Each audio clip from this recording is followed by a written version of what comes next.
से कहना ये जो भीम है अंबेडकर जी ये लिख के गए हैं कि भारत का विभाजन उस दिन तक कंप्लीट नहीं माना जाएगा जब तक भारत की धरती पर एक भी मुसलमान, क्योंकि भारत का विभाजन किसी जमीन का टुकड़ा नहीं था, मजहब के नाम पे हुआ था। तो जब मजहब के नाम पे हुआ था तो फिर यहां मुसलमान क्यों है, और पाकिस्तान के इलाके में जो हिंदू रह गया है वो वहां क्यों है?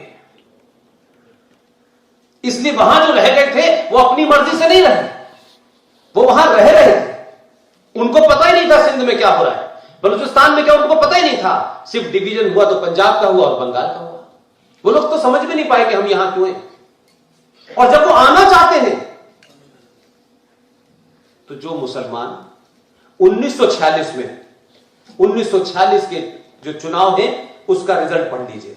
इसलिए मैं कहता हूं कि कुछ कुछ चीजें साफ हो जाएंगी तो आपको ज्यादा बेहतर तस्वीर नजर आएगी। 1946 का इलेक्शन जो भारत में हुआ उसके रिजल्ट पढ़ लीजिए। वो रिजल्ट ये साफ कर देंगे कि जो आपको पार्लियामेंट में खड़े होकर झूठ बोलते हैं ना कि जब ये देश बट रहा था तो हमारे दादा परदादा ने इस जमीन को चुना था, हमारे दादा परदादा यहीं के थे इसलिए हम यहीं रहे। 100% झूठे और मक्कार लोग हैं जो ये बात कहते हैं। और भारत का हिंदू समाज वो कहते नहीं नहीं नहीं नहीं ये बात सही कह रहे हैं। असदुद्दीन ओवैसी अपनी मर्जी से यहां रुका था। असदुद्दीन के पूर्वजों ने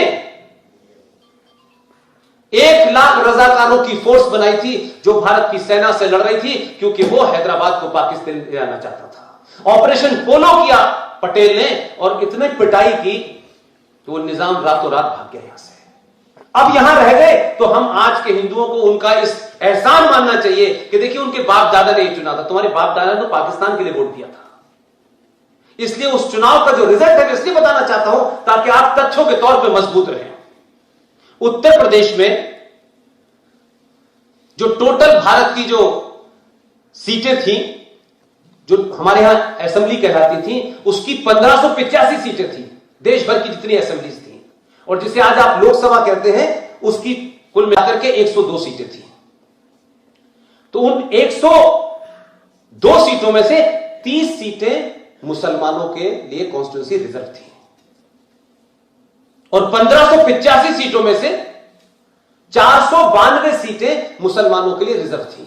ये 46 के इलेक्शन का रिजल्ट बता रहा हूं।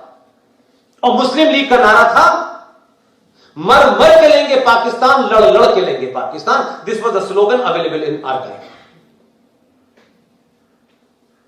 और उस 492 सीटों में से 66 सीटें यूपी में थी, जिसमें से 54 सीटें मुसलमानों ने जीती, मुस्लिम लीग ने जीती। बिहार में 40 सीटें थी, उसमें से 34 सीटें मुस्लिम लीग ने जीती। मध्य प्रदेश की 14 सीटों में से 13 सीटें जीती।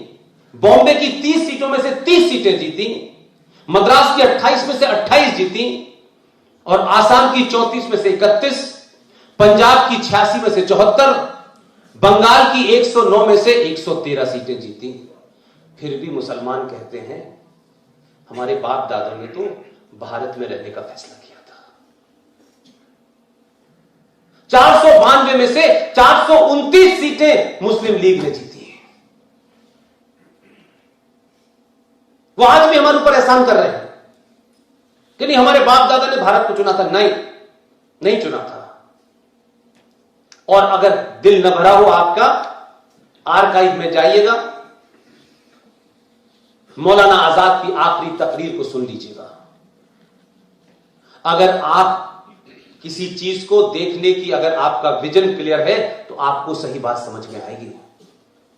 एक मेरे विश्वविद्यालय के ही एक नेता हैं, आजकल गवर्नर बन गए हैं। बहुत पास का वास्ता रहा है मेरा उनसे, बड़े तक भी बहुत ज्ञान देते हैं आजकल। मौलाना आजाद के बारे में बहुत बताते हैं। मौलाना आजाद ने अपनी आखिरी स्पीच दिल्ली की जामा मस्जिद पर खड़े होकर दी थी। मैं इसलिए मानता हूं कि मौलाना आजाद जैसे लोग जिन्ना से ज्यादा खतरनाक थे। जिन्ना के जो मन में था उसने कहा, साफ कहा, कम से कम वहां तक तो वो ईमानदार था कि हिंदू और मुसलमान दो अलग अलग कौमें हैं। ये एक साथ नहीं रह सकती। ईमानदार था, सच कहा उसने, माना उसने।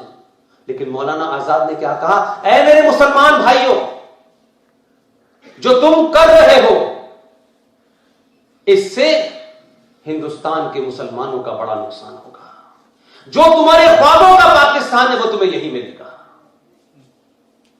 मत जाओ। इसको कुछ लोग मौलाना आजाद के सेकुलरिज्म को समझाने के लिए करते हैं।